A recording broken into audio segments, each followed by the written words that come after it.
안녕하십니까. 황태순 TV의 황태순입니다. 2020년 4월 11일 사전투표 이틀째 날입니다. 오늘 보니까 미래한국당 비례대표, 미래한국당 원래 비례대표 의원만 있습니다. 비례 6번인 조태영 전 외교부 차관, 지금 조태영 후보 모시고 말씀 나눠보도록 하겠습니다. 안녕하세요. 안녕하십니까. 네. 어디 조 후보님 투표하셨어요? 네, 어제 하셨군요. 했습니다. 예, 저도 어제 했습니다. 조금 전에 보니 20%를 넘었더라고요, 사전 투표가. 굉장히 높은 거죠. 예. 사실. 예. 근데 이제 뭐 어떤 사람들은 하도 요즘 세상에 어수선하니까 별 얘기가 다 있어요. 뭐 사전 투표하면은 뭐 표 환치기 한다, 이런 얘기도 하는 사람이 있어요.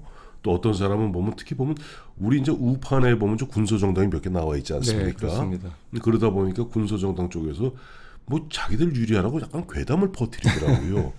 그거 들으셨죠? 네, 뭐 몇 가지 들었습니다. 뭐 보면 22% 이상은 사표가 된다. 그런 거 없습니다. 들었습니다. 없습니다. 그 상한선이 없기 때문에 네. 국민께서 표를 주시는 대로 네. 이제 의석수로 들어오는 거죠. 예. 예. 다만 이런 건 있습니다. 보면 3%를 못 받으면 아예 본 비례대표를 갖다 선정할 때 빼기 때문에 오히려 그런 군더더기가 없으면 없을수록 미래한국당의 의석이 더 들어옵니다.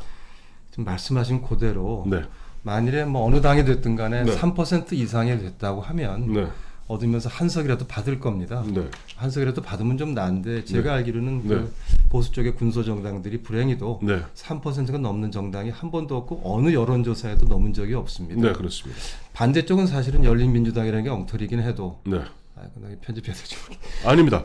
엉터리 맞습니다. 열린민주당에 있는데 네. 거기는 10%가 있거든요. 예. 거기다 주는 표도 의석수로 넘어갈 겁니다. 예. 3%가 안 되면 그건 다 사표가 되죠. 예, 그래서 참 중요합니다. 예, 그래서 보면은 어쨌든 자유 우파, 보수 우파의 미래통합당과 자매정당인 미래한국당, 저희가 잠깐 올리겠습니다만은 보면은 네. 여기 보면은 지역구 투표는 우에서 두 번째. 안 그랬죠? 네. 아는 사람이 전화 왔어요. 보니까 미래한국당 4번이라고 4번을 찍을 뻔했다는 거예요. 네 번째 네. 칸을. 네. 그래서 아닙니다. 1번, 2번이 비례정당은 1번, 2번은 비례정당이 없기 때문에 네. 미래한국당의 기호는 4번입니다만은 네. 칸은 우에서 두 번째입니다. 맞습니다. 미래통합당은 우에서 두 번째. 네, 비례 후보 보시면은 이제 네. 4번인데 칸은 두 번째로 되어 있습니다. 네네. 네. 그렇습니다. 자, 이와 같이 또 보면 슬그머니 또 이렇게 우리 후보님이니까 선전도 하시면서. 근데, 감사합니다. 근데 그거 보면 우리 조태영 후보님은 보면 외교부에서 의전장도 하셨고, 그다음에 대사도 두 번이나 걸치셨고, 차관도 하셨고, 또 박근혜 대통령 모시고, 그다음에 국가안보실 1차장도 차장을 하셨고. 했습니다. 그분 그야말로 흔한 얘기를 이제 외교부, 또 외교부면 신사하면서도 의전장하면 신사 중에 신사인데, 이렇게 분홍색 입고 다니면 사람들이 뭐라 그러지 않아요? 그게 잘 모르시는 말씀입니다. 특히 의전장 때는 완전히 그는 이제 말하자면 예. 어디 아랍 시장 바자에 가가지고 예. 물건값을 흥정하는 사람처럼 일을 하는 겁니다. 네. 국제사회가 절대로 점잖지가 않습니다. 그렇군요. 그냥 앞으로 보여주는 모습만 점잖게 보이고 다들 뭐 그러는 것 같지만 네. 그 물 밑에서 막후에서는 네. 자기 국익을 위해서 하나하나 끝까지 치열하게 싸웁니다. 그 외교관은 싸우는 걸 배운 사람들입니다. 이야, 저는 이번에 미래한국당과 우리 후보님들 모시면서 정말 많이 배워요.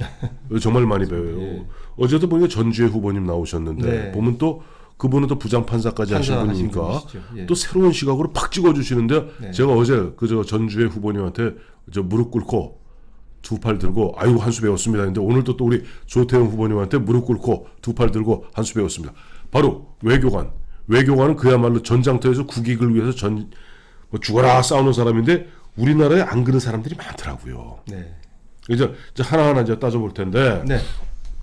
우선 우리 조 후보님 같은 경우는 앞서 말씀드렸습니다만은 국가안보실 1차장도 하셨고 또 그 전에는 보면 한반도 평화교섭본부장이라는 좀 긴 이름입니다. 그 이제 북핵 관련이죠. 북핵 담당입니다. 예, 북핵 담당이고 보면 그 전에 또 한반도 평화본부장, 그 전에 또 북핵 북미국장을 하고 예. 북핵 기획단장이 북핵국장입니다. 그렇죠. 예. 네, 북핵국을 처음 만들면서 제가 네. 이제 첫 국장을 했습니다. 그렇죠. 북핵 전담 대사 이렇게 조선일보 네. TV에 보니까 나왔는데 그와 관련해서 지금 좀 이쪽 충북의 예. 그 충주든가요, 그 청주든가 그 도종환이라고 있습니다. 아, 예, 있죠. 예. 그 보면은 정우택 우리 저 미래통합당의 네. 정우택 후보하고 맞붙어 있는 아, 도종환 후보라고 뭐 저 원래 시인인데 네.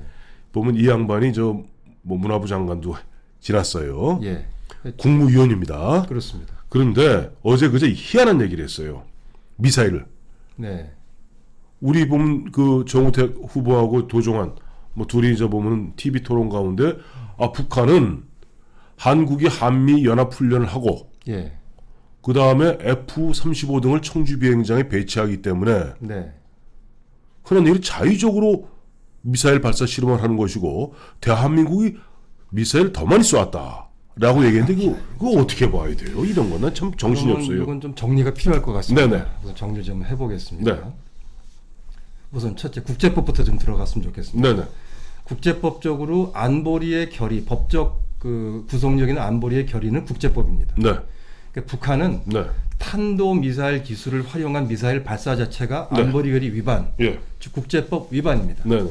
한국은 탄도 미사일 실험을 하더라도 그건 국제법 위반이 아닙니다. 네네. 그 두 개가 완전히 차이가 있다는 말씀을 드리고요. 네. 왜 북한이 그러면 탄도 미사일 발사를 못하느냐? 왜냐하면 북한의 핵 개발이 또 불법이기 때문입니다. 그렇습니다. 그래서 이 부분을 저희가 정리를 하지 않고 우리는 뭐 미사일 쏘고 저쪽도 미사일 쏘고 둘이 똑같다는 식의 얘기를 한다면 네. 이건 팩트도 틀리고 네. 그리고 도저히 이건 대한민국의 정부의 고위 관리가 할 말은 아니죠. 어떻게 됐든 간에 할 말이 아니고요. 예, 예. 그다음에 이제 이 미사일 말씀 참 잘하셨는데 네. 북한 미사일 참 걱정입니다. 왜 네. 걱정이냐면 북한이 핵을 2017년에 상당히 완성시켜 놓고 네네. 핵무력 완성 선언을 했습니다. 그렇습니다. 그다음에 북한이 뭘 하고 있냐 하면은 네. 70년대 80년대 북한이 뺏겼던 재래식 군사력 열세를 네. 회복하려고 합니다. 네. 근데 북한이 하고 있는 게 엉터리가 아닙니다. 북한은 우리가 가지고 있는 압도적인 공군력, 네. 또 우리가 가지고 있는 압도적인 정밀 타격 능력 예. 이런 것들을 네. 깨부실 수 있는 북한식으로 하면 깨부실 수 있는 네. 북한식의 정밀 타격 능력 네. 이걸 지금 개발하고 있는 겁니다. 그렇죠. 북한의 단거리 미사일하고 방사포가 4가지 종류가 있는데 네. 4종 세트라고 그러죠. 전부 사정거리는 우리밖에 없는 겁니다. 미국도 상관없고 일본도 상관없는 맞습니다. 겁니다. 그러니까 다른 나라 대통령은 미국 대통령은 이 문제에 대해서 조금 편하게 생각을 하더라도 네. 대한민국의 국민의 생명을 책임지고 있는 대한민국의 안보를 책임진 대통령은 네. 이건 자기 일로 보셔야 되는 거죠. 네. 근데 지금 문재인 정부가 하고 있는 걸 보면은 네. 정말 그렇게 하고 있는지 네. 저로서는 지극히 의문입니다. 네. 이런 부분들도 사실은 국회에서도 따져야 되는 문제라고 저는 생각합니다. 그렇습니다. 그래서 보면은 이제 도종환 이제 전 장관, 도종환 후보가 그 얘기하면서 실제 문재인 정부가 2017년 5월 10일 출범 이후에 지난 3년 동안 보여주었던 그야말로 맹목적인 북한 발악이라고 그러죠. 네, 북한 발악이. 그러다 보니 작년에 블룸버그 통신 같은 경우는 문재인 대통령은 김정은의 수석 대변인이라고 대변인이라고 얘기를 했었죠. 뭐 이런 얘기하는데 앞서 이제 말씀하셨는데 아주 우리 저 애청자 여러분이 꼭 알아두십시오. 대한민국도 보면은 뭐 보면 미사일 발사하겠죠. 탄도 미사일. 그런데 그건 합법입니다. 국제법적으로. 그리고 무엇보다 중요한 것은 우리는 그걸 밝힌 적이 없어요. 근데 어떻게 도종환 씨는 무슨 수로 북한은 38번을 쏜 것으로 알고 있는데 이 정부 들어서 작년에 25번, 네. 역대 한 해로 쳐서 제일 많이 쐈고요. 그렇죠. 올해도 9번 쐈습니다. 네네. 예. 뭐 그렇게 알고 있는데 북한은 잘 쏠 때마다 자랑하잖아요. 우리를 그렇습니다. 겁주기 위해서. 그렇습니다. 우리는 그런 적이 없단 말이에요. 딱 한 예. 번인가 보여주었었는데 북한은 바로 핵을 개발했기 때문에 탄도미사일을 못 쏩니다. 그래서 문재인 정부가 만들어낸 기가 막힌 용어가 있습니다. 예. 발사체. 발사체. 예. 그 발사체라고 하는 건 이제 군에서 네. 처음에 분석을 할 때 이게 탄도 미사일인지 네. 아니면 탄도 미사일이 아니고 순항 미사일이나 네. 대포인지 네. 모를 때 쓰는 말입니다. 네. 근데 이 말은 남용하면 안 됩니다. 그렇죠. 예, 남용은 안 돼. 이 정치적인 함의를 담아서 발사체란 말을 오래 가져가는 거는 네. 그거는 국제사에서 곤란하죠. 예. 그리고 F-35 말씀을 이제 했다고 네, 지금 네. 하는데 네, 네. 제가 도 장관님 말씀은 제가 잘 모르고 왔습니다. 예, 예. 그 제가 정말 드리고 싶은 말씀이 있습니다. 남북 군사 합의의 위반이라고 합니다. 북한은 네. F-35를 우리가 들여오는 거는 네. 남북 군사 합의의 위반이라고 합니다. 근데 네. 제가 보기엔 남북 군사 합의에 네. 딱히 위반되는 구절은 없어요. 없습니다. 그러니까 주장 위반이라는 주장 자체가 사실은 제가 보기엔 말이 안 된다고 억지죠. 생각하고 예. 억지고 그걸 대한민국의 고위 관리가 북한 주장이 맞다고 한다면 네, 네. 이건 팩트하고도 다른 얘기입니다. 그렇습니다. 더 중요한 얘기가 뭐냐? 네. 이게 제가 처음 봤습니다. 남북 군사 합의에서 네. 앞으로 합의할 협상 의제를 다 합의를 해서 제1조에 다 넣어놨습니다. 네. 근데 사실은 협상 의제를 미리 합의하는 경우는 아주 드뭅니다. 네. 근데 거기 보시면 이제 무력 증강이라는 게 나옵니다. 맞습니다. 그러니까 무력 증강하는 문제를 앞으로 남북 군사 후속 합의에서 다루겠다고 합의를 했거든요. 네. 첫째, 무력이라는 말은 이건 남쪽에서 안 쓰는 말입니다. 이북적 이북만 표현이죠. 쓰는 우리는 예. 이제 전력 증강, 네. 방위력 증강 네. 이런 표현을 쓰면 무력이라는 말은 안 네. 써요. 우선 그것부터가 참 어떻게 무력이라는 말이 들어갔을까 싶은 생각이 들고 네. 무력 증강 문제를 가지고 후속 합의가 나오면요. 네. 이렇게 됩니다. 이게 지금 한반도 전체 군사 균형을 보시면 네. 북쪽은 핵을 개발해서 우리를 누르려고 하고 있고 예. 우리는 우세한 경제력을 가지고 첨단 무기를 들어와서 거기에 맞서는 구도입니다. 그렇죠. 근데 전력 증강을 못하게 한다는 소리는 네. 첨단 무기를 못 갖고 들어오겠다고 예. 하는 얘기입니다. 그러면 군사력 균형이 깨지게 되는 깨지죠. 거죠. 예. 이런 이제 어떻게 보면 자해적인 합의입니다. 네. 자해 합의를 예. 한 거거든요. 저는 예. 그래서 남북군사 합의가 가장 큰 문제였다고 생각하고요. 네네. 사실 남북군사 합의가 제가 이렇게까지 예. 와서 목소리를 높이게 된 네. 마음을 먹게 된 그 동기였습니다. 그렇습니다. 정말 이건 곤란하다 하고 네. 생각했습니다. 그리고 잘못되면 네. 우리 젊은 군인들의 목숨으로서 값을 치러야 되는 네. 그렇게 하면 안 되죠. 정말 이건 잘못된 합의라고 생각을 합니다. 그래요. 그러니까 저 우리 조 후보 말씀대로 보면 조 후보 같은 경우는 바로 박근혜 대통령 마지막 국가안보실 1차장을 하셨기 때문에 외교와 우리 안보, 국방 모든 관계를 갖다 그야말로 깊이 다층적으로 보았기 때문에 이런 말씀을 드릴 수 있는 것이고 앞서 말씀하신 대로 우리나라 대수장이라고 있습니다. 대한민국 수호 있습니다. 예, 예. 장성협의회 그 예비역 장성들 예. 그 대수장을 비롯한 보수단체에서 이 9.19 합의는 그야말로 아직 한 번도 적용되지 아니한 우리 법적으로는 여적죄라는 죄가 있습니다. 아, 네. 여적죄가 적을 이롭게 해주는 죄가 여적죄입니다. 그 여적죄 사실상 여적죄다. 여적죄에 이건 반역적 문선위가 빨리 파기해야 된다라고 이야기하는 게 거기 있는 것 같습니다. 네. 자, 그래서 도종환 전 장관의 미사일 망언에 이어서 근데 이것 그렇게 따져보면은 아까 이제 보면 우리 조 후보님께서 외교는 실제 겉으로는 참 신사인 것 같고 뭐하지만은 내부적으로 죽기 살기 국익을 위해서 죽기 살기로 싸워야 된다는데 네. 우리 대한민국 문재인 정부의 초대 외교 수장이자 아직까지 외교 수장하는 강경화 장관은 물론 강 장관 개인의 의사라고 보진 않습니다만은 문재인 정부 출범하자마자 중국 가서 사드 그 당시 북한이 이제 중국이 사드 갖고 우리 뭐 경제적으로 네. 압박하지 않았습니까? 그래갖고 쓰리노를 합의해줬어요. 네. 이거는 또 어떻게 봐야 됩니까? 소위 이제 사드 3불 합의라고 하죠. 네네. 그 내용은 이제 사드를 더 이상 들여오지 않겠다. 예. 그다음에 한미 간의 미사일 방어 네. 협력을 하지 않겠다. 네네. 세 번째는 한미일 간의 안보 협력 관계가 네. 있는데 동맹으로 발전시키지 않겠다. 네. 이 세 가지인데요. 네네. 우선 첫째, 이런 안보가 우리가 결정한 안보적인 정책에 관한 사항을 네. 중국 같은 나라한테 가서 다른 나라한테 가서 허락받게 구조를 만들고 틀이 잘못된 겁니다. 우리가 스스로 결정하면 되는 겁니다. 어느 그렇죠. 쪽으로 가든 간에. 예. 중국한테 약속할 일이 아닙니다. 그렇습니다. 그리고 이제 이것이 세 가지 다 네.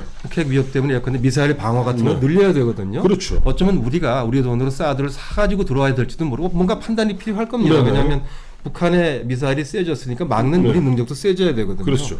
근데 사드를 들여오지 않겠다는 식으로 이렇게 미리 팡 도장을 박아서 네. 약속을 해주는 것은 잘못된 일이고 네. 그다음에 또 있습니다. 자, 그럼 많이 줬단 말입니다. 제가 왜 줘서는 안 될 걸 엄청나게 줬는데 예. 제가 묻겠습니다. 사드 3불 합의를 우리가 해줬어요. 네. 중국에 대해서. 예. 중국에서 뭘 받았습니까? 중국에서요. 받은 거 있습니다. 그 당시 우리 정부에서 한 얘기가 예. 사드의 무역 보복 조치가 이제 네. 해제가 된다는 식으로 설명을 했습니다. 그렇죠. 여러분들 국민들 다 보시는 것처럼 그거는 사실이 아니죠. 네. 아직도 계속되고 있습니다. 네. 도대체 뭘 받았는지 참 불분명한 것 같습니다. 예, 제가 그저 문재인 대통령을 대신해서 네. 우리 조태용 후보께 뭘 받았는지 말씀드리도록 하겠습니다. 대한민국 대통령이 해외 나가서 혼자 밥 먹는 거 보셨어요? 네. 예, 저는 혼밥을 받았습니다. 그러니까 사드 3불 합의를 해주고 바로 예. 대통령의 중국 방문이 있었습니다. 바로 그렇습니다. 근데 중국 방문이 있었는데 네.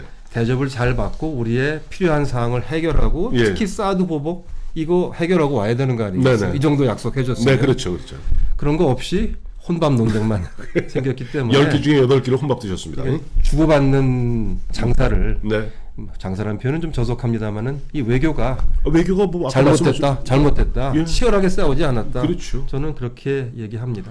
그래요. 근데 이제 보면은 이제 외교, 국익, 국민의 생명의 우선 예. 이런 측면에서 보았을 때 문재인 대통령이 가장 잘못한 것은 뭐 다 잘못했지만 저 최근에 가장 잘못한 것은 우리가 처음에 보면 1월 20일인가요? 이제 코로나 네. 확진자가 처음 나옵니다. 예. 그 주변에서 그 당시 아마 설 연휴 근처였어요. 네.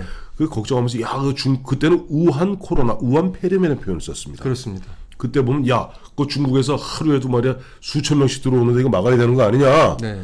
그때 문재인 정부 뭐 했습니까? 절대 안 막았습니다. 네. 그리고 그 당시 보면 국회에서도 이거 말이야 방문 다 열어놓고 모기 잡는다고 그 모기 잡을 수 있느냐 그랬더니 박능우 장관이라는 네. 자가 나와서 겨울에는 모기 없습니다 하는 헛소리에 찍찍하고 앉았는데 아니죠. 그렇게 얘기할 거예요. 문제는 지금 문재인 정부에서 죽어라 하고 좀 중국의 그 눈치 보면서 안 했던 게 기억하시겠습니다. 뭐 당시 중국 싱하이밍인가요? 지금 보면 네, 주한 대사가 네. 보면 뭐 윽박지르듯이 한국 정부 똑바로 하라.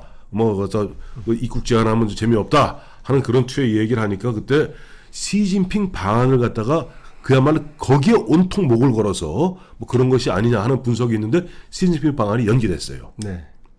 이거 어떻게 봐야 돼요?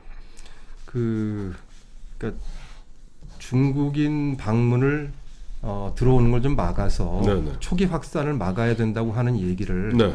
뭐 저도 하고 우리 황 대표님도 하셨는데 예.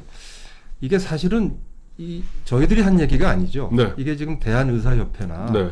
감염병협회 예, 같은 예. 전문가들이 이게 필요하다고 얘기했던 겁니다. 7차례 얘기했었습니다. 네, 이게 지금 정치권에서 나온 얘기가 아닙니다. 그렇습니다. 전문가 집단에서 나왔습니다.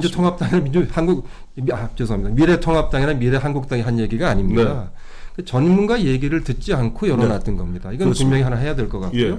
이유는 네. 저도 개인적으로 이거는 시진핑 방안에 네. 매달리다 보니까 네. 계속 열어놨다고 생각하고요. 예, 예. 그다음에 끝나고 나서는 그랬죠. 나중에 이제 닫자고 하니까 이제는 그럴 시기를 다 지나간 것 같다고 하는데 그건 사실 변명이라고 할 수는 없죠. 그건 잘못된 결정에 대해서 변명이라고 할 수는 없는 것 같습니다. 네, 근데 이제 보면 저희가 황태순 TV에서 몇 차례 다뤄드렸습니다만 2월 5일 기준으로 따지니까요. 이 보면 흔한 얘기로 유교 문화권이라는 한국, 네, 타이완, 네, 싱가포르, 홍콩 네 곳이 똑같이 확진자 15명에 네, 그 다음에 몽땅 사망자는 제로예요. 예, 그런데 지금은 우리하고 대만하고 20배 차이가 납니다. 네, 뭐 싱가포르, 홍콩도 마찬가지고 뭐 나라 규모가 작습니다만 우리나라의 한 절반 규모인 대만이 보면 우리의 단순 수치로 보면은 한 10배. 그러니까 이제 뭐 인구 비례로 따져 보면은 네. 20배 정도 우리가 많아요. 그럼에도 불구하고 지금 우리 국민들은 4.15 총선 앞두고 계속 이 정부에서 쇼를 하지 않습니까? 이번엔 폴란드 대통령이 전화했다.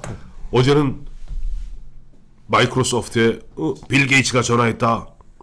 근데 제가 하나 여쭤볼게요. 우리 대사님 많이 하셨으니까. 그게 그렇게 중요합니까? 뭐 전화 받고 하는 게 그래 계속 그것만 돌려서 국민들로 하여금 현혹하게 만들거든요. 네.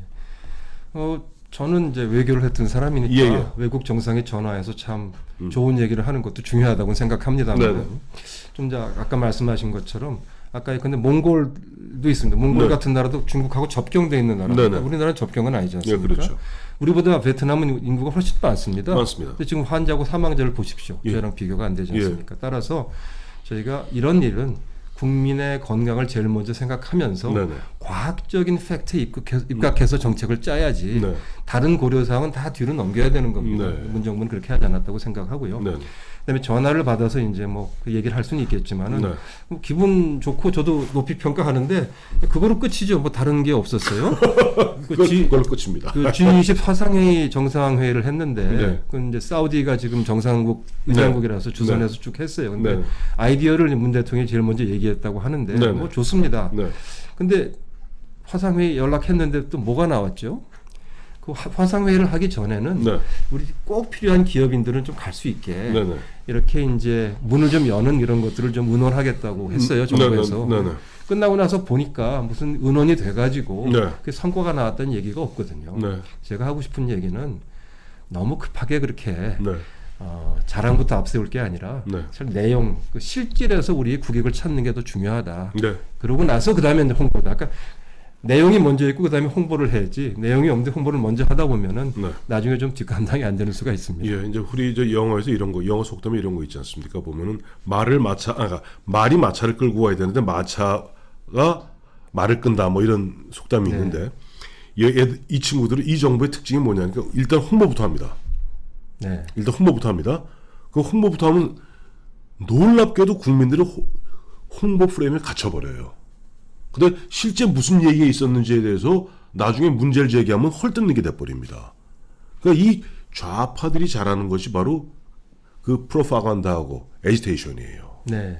이제 기가 막힙니다. 그 부분 아까도 좀 우리 저 후보님 말씀하셨지만은 계속 보면 누구하고 통화했니, 뭐 어쩌란 말이에요, 문자보로. 제가 이제 이 정부 문정부 외교가 어떠냐 그러면 네. 무능과 거짓말이라는 얘기를 하는데 네. 외교관이 얘기가 좀 강한 얘기긴 합니다만 네. 저도 이유가 있어서 그런 말을 씁니다. 네. 제가 한 두 가지만 좀 말씀드리고 싶은데 그래서 하나는 아주 최근 일입니다. 네. 그 4월 1일에 네. 네. 청와대 핵심 당국자가 네. 기자들에게 네. 한미 방위 분담 협상이 네. 해결 임박 단계다. 네네. 예, 기억나실 네, 겁니다. 납니다. 해결됐습니까 지금? 4월 1일 오늘은 4월 11일 열흘이 됐는데 해결이 안 됐습니다. 뭐 트럼프가 보면 바로 툭 났다는 거 아니에요? 그래서 이거는 제가 방위 분담 협상을 국장으로서 수석 대표를 했던 사람 입장에서 예, 예. 제 추측을 그냥 말씀드리겠습니다. 예, 예. 제 추측입니다. 네. 제가 보기에는 한미 협상 팀 간의 상당 부분 의견 조건을 봤을 겁니다. 네네. 그런데 우리나라도 대통령께 와서 보고를 드리고 허가를 받아야 되는 거고 예, 승인을 받아야 되고 예, 예. 미국도 이제 마찬가지인 거죠. 근데 네. 이 경우는 트럼프가 네. 이 동맹과 방위비에 대해서 굉장히 생각이 아주 독특한 대통령 아니겠습니까? 네네네. 이 협상팀이 이제 트럼프한테 잘 보고를 해서 허가를 받으려고 준비하고 있었을 겁니다. 네네. 그런데 그게 한국에서 뉴스로 먼저 나온 거죠. 근데 왜 그날 나왔을까요? 왜냐하면 그날 4월 1일 날 네. 4천여 명의 주한미군 한국 근로자가 무급 휴가가 됐거든요. 맞습니다. 그러니까 급하니까 이제 얘기를 하는 건데 외교는요. 네. 이 단타 매매로 가면 세월이 지나면 꼭 손해를 보게 돼 있습니다. 네. 외교는 신뢰를 바탕으로 한 네. 장기 투자로 가는 게 맞습니다. 네네. 하나만 더 예를 좀 들겠습니다. 네네. 시간이 아, 흐르고 괜찮습니다. 있습니다만은 예, 예. 그 기억나실 겁니다. 지소미아를 이제 파기를 예, 해서 작년에. 하겠다고 종료하겠다고 예. 해가지고 예. 한참 뭐 난리가 나고 미국 쪽에서는 장관들이 다 나와가지고 공개적으로 개업 안 된다고 네. 입장을 내고 하다가 네. 네. 결국 문정부가 지소미아 종료를 유예하는 결정을 예, 했습니다. 그렇습니다. 동시에 WTO에서 우리가 제소했던 것도 더 이상 조치를 하지 않겠다고 선언을 하면서 네. 그럼 일본이 너무 양보한 거 아니냐라는 언론의 질문에 대해서 아니다. 일본이 수출 규제 문제를 이제 네. 좀 풀어주기로 했다고 얘기를 해서 쭉 다 언론에 발표가 됐었습니다. 예, 예. 그때 이제 저도 그게 어떻게 될까 네. 생각을 하고 있는데 어느 분이 물어보셔서 제가 네. 대답했던 걸 기억합니다. 네. 이거는 일본의 수출 규제를 했던 이유가 네. 강제징용 판결과 관련한 우리하고 이견이 있습니다. 네네, 이건 있습니다. 중심이 돼서 했던 네네. 것인데 네. 지금 그 문제에 대해서는 발표문에 아무것도 안 써 있습니다. 뭐 맞아요. 후속 협상을 어떻게 네. 하기로 했다든지 네. 뭐 어떤 걸 가지고 어떻게 풀기로 했다든지 그 문제는 하나도 언급이 네. 되지 않고 예. 단지 일본이 수출 규제 부분을 좀 풀어주기로 약속을 한 거다라고 하니까 네. 제가 보기에는 아닐 수 있겠다고 생각을 했고 네네. 근데 이건 뭐 제가 판단할 필요가 없다. 앞으로 일주일 길게 봐서 한 달 뒤에 네. 일본이 수출 규제를 풀거든 정부 말이 맞았네 하고 믿으시면 되는 거고 아, 예. 풀지 않거든 이거는 좀 이상했구나 하고 생각하시면 된다. 네. 이런 것들이 네.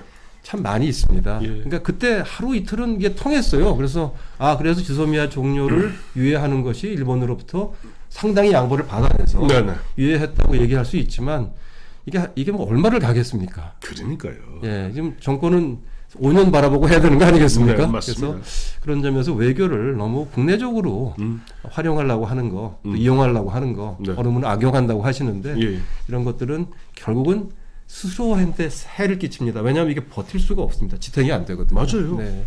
이제 그와 관련해서 이제 보면은 아까 이제 트럼프 대통령이 미루어 짐작컨대 아마 이런 신뢰가 깨져서 그 당시 이렇게 좀 합의 단계에 이르렀던 방위비 분담금 협상이 조금 삐그러진 것이 아닌가 하고 이제 짐작해 보신 제가 거잖아요. 추측을 했죠. 예, 예. 그러니까 트럼프한테 보고를 예. 내용을 갖춰서 하기 전에 우리 언론에 먼저 났을 가능성이 전 있어 보입니다. 예, 그러면 그래. 트럼프 대통령이 뉴스를 매일 보는 사람이니까 그렇죠. 보고 나서 아니 갑자기 뭐야 이거 이렇게 되겠죠. 이렇게 됐을 거라고 저는 개인적으로 생각하는데 네, 이런 것들은 이제 한미 간의 동맹의 신뢰를 바탕으로 해서 해야 되는 협상을 네 그렇죠. 이게 중구난방으로 했고 외교팀이 딱 중심을 잡고 이런 걸 끌고 나가야 되는데 외교안보팀이 좀 중심을 잡지 못한 것이 아닌가 하는 생각을 그래요. 하게 됩니다. 이 외교안보팀도 그렇습니다. 좀 강경화 장관도 그렇지만은 좀 외교부에서 원래 북미국장도 하셨잖아요. 네, 했습니다. 예, 근데 보면은 흔한 얘기로 에이스들은 다 내치고 보면 그 운동권 중심이 청와대가 보면 갖다 외교 갖다 아는 듯이 이리저리 휘두른다는 얘기도 있어요. 뭐 미국 했다고만 다 전문가는 아니고요. 예. 외교부에 일본 전문가도 있고 예. 중국 전문가도 있고 다 있습니다. 네. 사드 산불 합의 같은 거 할 때도 네네. 과연 외교부의 중국 전문가들까지 팀에 포함시켜서 협상을 했는가 하는 거 그건 제가 기회가 되면 좀 알아보고 싶습니다. 제가 야외에 있으니까 알아볼 수가 없는데 그 국회 들어가시면 알아보시면 되죠. 알아보고 싶은 생각이고요. 그다음에 방위부나 협상할 때도 네. 미국 전문가를 잘 의견들을 들었는지 이런 네. 것들 참 제가 의아스럽게 생각합니다. 그렇습니다. 저 당초 올해 미래한국당에서 저 비례대표 순번정에서 제가 보면은 그때 드렸던 말씀이 그겁니다. 그 보면 지난 박근혜 대통령 시절이었던 20대에는 당시 새누리당 비례대표에 외교 안보 전문가, 군사 전문가가 제대로 배치되지 않았었다. 그 아쉬움이 있었는데 이번에는 보면은 조태용 대사라든가 신원식 장군이라든가 이런 분들이 배치돼서 굉장히 잘 됐다 하고 제가 말씀드린 적이 있어요.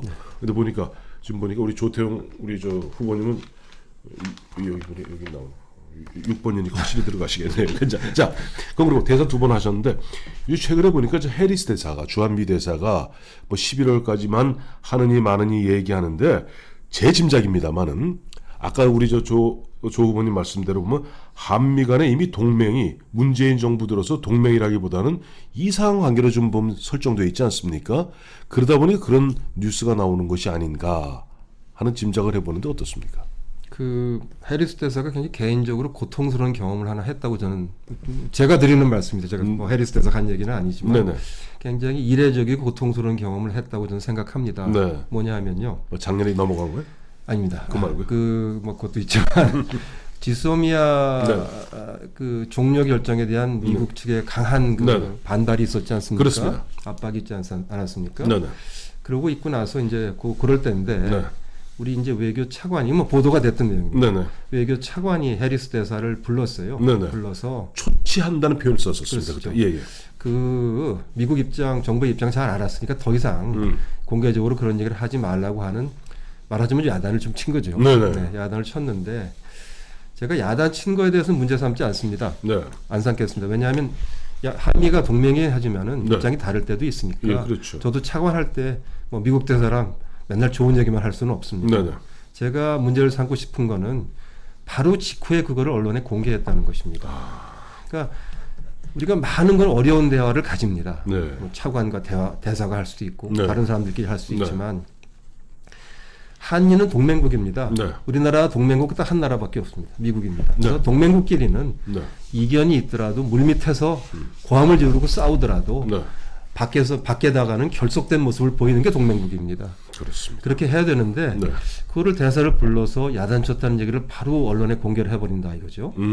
이렇게 한번 보실까요? 그러면 워싱턴에 우리나라 대사가 나가 있습니다. 네. 그럼 우리 주미 한국 대사가 네. 국무부에 불려와가지고 네. 그런 식으로 좀 어떻게 야단을 맞거나 비판을 받았다 하는 네. 얘기를 하고 그런 행동이 벌어지고 네. 국무부가 그거를 언론에 발표한 적이 있느냐? 네. 최소한 제가 기억하는 한은 없습니다. 네. 그러면 이게 서로 간에 동맹들이 어떻게 외교를 해야 되는지 예. 동맹국끼리 외교하고 네. 저랑 사이가 좀 나쁜 서먹서먹한 나라의 외교하고 하는 방법이 좀 다릅니다. 예. 그래서 해리스 대사로서는 상당히 어려운 경험이었을 겁니다. 네.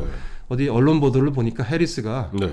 그 다음날 어디 서울에 무슨 회의 세미나에 갈 계획이 그거 있었었는데 캔슬했을 거예요. 취소를 하고 예, 예. 사실은 태평양 사령관 재직 시절에 네. 초청을 받았던 인도 태평양 관련 회의 음. 몰디브인가 하는 회의였던 네. 것 같은데 네, 하여튼 네. 서남아시아 쪽으로 네. 갔습니다. 네. 네. 이런 것들이 이제 제 입장에서 보자면 네. 이게 물밑에서 굉장히 서로 간에 좀 긴장이 있고 네. 서로 간에 불만이 있고 하는 걸 금방 알 수 있죠. 그래서 해리스 대사가 예. 그런 것들을 겪으면서 네. 한국에서 자기가 역할을 하기에는 참 제가 좋게 표현하면은 나한테 맞는 포스트가 아니구나. 제가 역부족이구나. 이렇게 생각하지 않았겠는가 하는 생각을 충분히 할 수 있고요. 네. 그런데 말입니다. 네. 꼭 이렇게 될 필요가 없었습니다. 제가 보기에. 왜 그러냐면요. 네. 해리스 대사가 일본계 미국인 어머니와 네. 미국인 아버지 사이에서 태어난 사람이거든요. 예, 예. 원래 태평양 사령관을 마치고 네. 일을 잘해서 주일 대사라고 해야 되죠. 오스트레일리아 호주 대사로 호주. 내정이 돼서 이미 언론에 나왔었습니다. 저 호주 대사 하셨잖아요. 그러고 보니까. 과거에 했었습니다. 예. 그렇게 돼 있었는데 네. 뉴욕 타임즈인가를 보도를 보면은 네. 폼페오 국무장관이 이쪽 동북아 지역을 들렸다가 미국으로 돌아가는 길에 하와이를 들려서 네, 네. 해리스 대사한테 지금 주한 대사가 비어 있는데 네, 네. 그때 빅터 차라는 사람이 내정이 예. 됐다가 빅터 차 박사가 내정됐다가 이제 좀 사정이 있어서 그렇죠. 낙마를 하는 바람에 예. 사람이 없었다는 얘기가 다 나왔죠. 네, 네. 해리스 대사가 지금 호주보다 한국이 급하니까 네. 북핵 문제도 있고 하니까 한국을 가달라. 네. 언론 보도에 보니까 해리스 대사 그렇게 얘기했더라고요. 뭐 대통령이 가시라면 이제 가라 그러시면 가야 되는데 내가 사실은 일본계 미국인인데 한일 간의 관계가 좀 복잡하다. 역사도 좀 복잡하고 제가 가서 일을 잘 할 수 있는지 모르겠다. 네. 폼페오 장관이 그렇게 얘기를 했다네요. 미국 대통령이 보내는 사람이니까 네. 미국을 위해서 일하는 사람이지 일본은 생각할 거 없다. 네, 네. 가라. 그래서 온 사람이거든요. 이겁니다. 본인이 오면서 네. 의식을 하고 있는 거죠. 예. 한일 간의 복잡한 역사도 알거든요. 네. 그러면 어떻게 할 거냐면 한국 대사로서 일을 잘하려고 하면은 네. 내가 이런 일본계 미국인이라고 하는 네. 한국 사람이 언뜻 보면은 좀 마이너스가 될 점이 있기 네. 때문에 예. 조금 더 잘해야 되겠구나 네. 생각하기 마련이고요. 그렇죠. 우리가 그거를 잘 활용하면서 걱정하지 마라. 네, 네. 일본계 미국인은 뭐 네가 미국 사람이지 일본 사람이냐. 그렇죠, 그렇죠. 따라서 얘기를 하면은 어떻게 보면은 이 사람이 우리하고 사업 협력을 잘할 수도 있는 거고요. 네. 또 우리의 뜻을 워싱턴에 전할 때 네. 한국계 미국인 대사가 있는 것보다 네. 일본계 미국인 대사가 이번에 들어보니까 한국 정부 입장이 이런 건데 네, 네. 자기가 보기에도 이건 좀 미국 측에서 한국 측 입장을 받아들이는 쪽이 맞겠다고 얘기하면은 더 힘이 있지 더 않겠습니까? 힘을 받겠죠. 예. 쭉 생각해 보시면은 우리가 해리스 대사를 어떻게 우리의 국익을 위해서 네. 이 미국을 위한 게 아닙니다. 네, 우리 네. 대한민국의 국익을 위해서 네. 해리스 대사를 어떻게 이걸 하고 관계를 만들어야 되느냐 하는 건 누가 봐도 네. 나오거든요. 근데 하여튼 결과가 보니까 그 정반대로 가는 것 같은 느낌입니다. 그래요. 그죠. 오늘 우리 조태영 후보님하고 이야기 나누다 보니까 후닥닥 시간이 30분이 넘었는데 그래도 이 결론은 내고 가야 될 것 같습니다. 이제 쭉 오늘 그 말씀 나누는 가운데 보면 북한은 보면은 핵도 보유하고 그다음에 우리의 어떻게 방어력을 무력화시킬 수 있는 미사일 4종 세트도 갖춘 가운데 우리를 갖다가 마치 아랫사람 부리듯이 쥐락펴락하고 있고 네. 그다음에 앞서 말씀은 굉장히 중요한 포인트였습니다만 대한민국의 유일한 동맹인 네. 유일한 동맹입니다. 유일한 동맹인 미국과는 이제 이미 거의 사실상 남남이 되어가는 거의 사실 등 돌리고 남남이 되어가는 이런 마당이라면은 실제 보면 많은 주변 사람들이 그 얘기예요. 아까 9.19 합의 말씀하셨지만 그 9.19 합의 그 맺는 날 대한민국 문재인 대통령은 평양 그 큰 대운동장에서 남쪽 대통령이라고 그랬습니다. 네.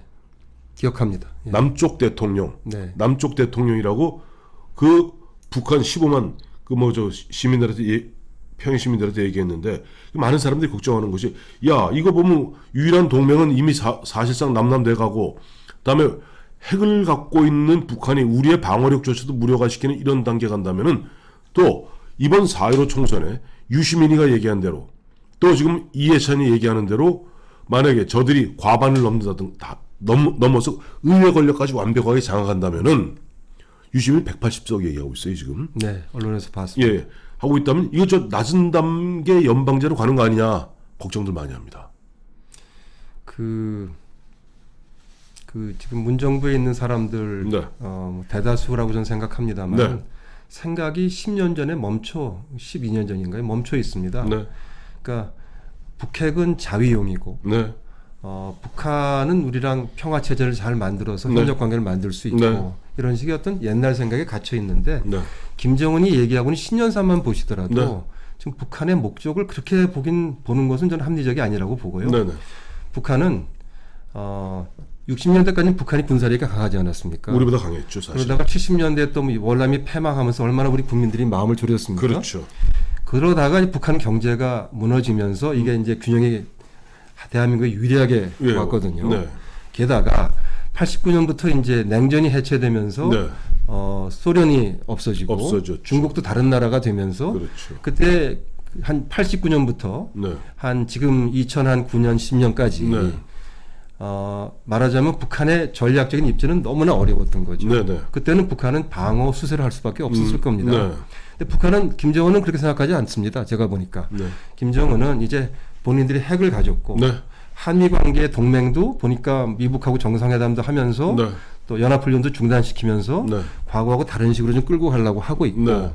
또 중국도 5번이나 만났지 않습니까? 네, 그렇죠. 북중 정상이 이걸 가지고 사실은 이제는 한반도에서 네.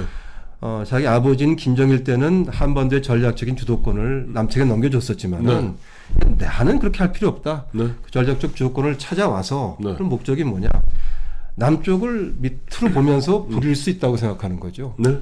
만일에 기회가 온다면 어쩌면 통일을 생각하고 있을지 모릅니다. 그러면 우리는 그런 사태가 벌어지지 않도록 네. 우리의 군사력을 잘 키우고 국력을 키워서 네. 그런 사태를 막는데 혼신의 힘을 다할 때인데 네.